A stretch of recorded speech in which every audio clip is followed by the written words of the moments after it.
Delighted to be joined by Professor Jim Saker from the IMI. Jim, thank you so much for joining us today. A pleasure.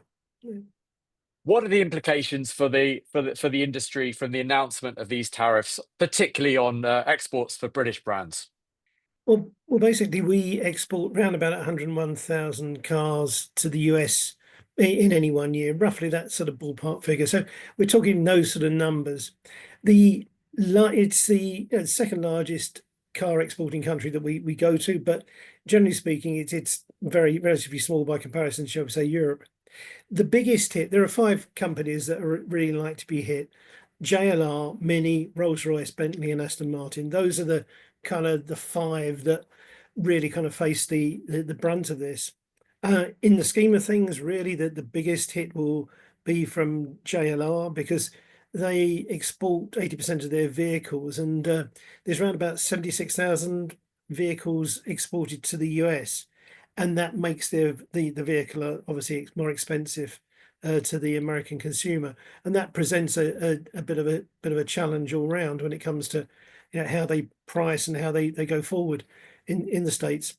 The next one is Mini at 26,000, and they're likely more price sensitive. And that could be a big hit for them, but it's a relatively small amount by comparison to their normal production, which is almost like 200,000 cars a year, but it's a smaller amount.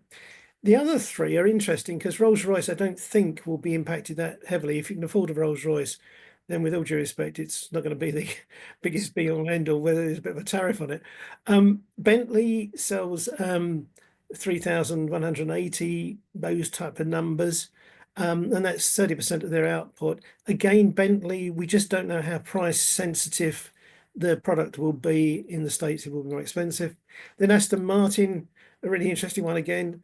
A third of their global sales go to the US. That's around about 530 million. But obviously, the major shareholder of Aston Martin is Lawrence Stroll, who's Canadian. And with all due respect, between the US and Canada isn't that great at the moment. So it's going to impact, it won't impact the industry as a whole directly. It's more an indirect impact it's going to have. It will hit those five, particularly JLR, and that's the major cause for concern. And what advice are you giving to your members? I think from the point of view, it's obviously things that there's going to be price pressure. That's going to be the issue. But the biggest problem is the lack of confidence, that once people start to get a lack of confidence in the sector, then that impacts on how many people employ, the investment in skills, and there's a big issue about skills going forward.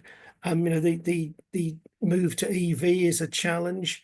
The difference in the types of recall and how it's handled with the technology and IT side. So there's a whole range of issues that are underpinning that. So really, it's looking, and people will be looking at their business and saying, well, things are going to get more expensive because of the tariffs, stuff coming in from Europe, from the States, etc. It's going to have there's going to be some pressure on price. That may have an impact on the general public, especially with other sort of general economic factors coming into play. So the advice is basically, to try and restore confidence in their workforce, and to try and encourage the customer base by making sure that people understand that it's still a competitive market, and it's one that people can still get sort of good product at good price at. Jim, thank you very much for your time today. No problem at all. Thank you. Pleasure.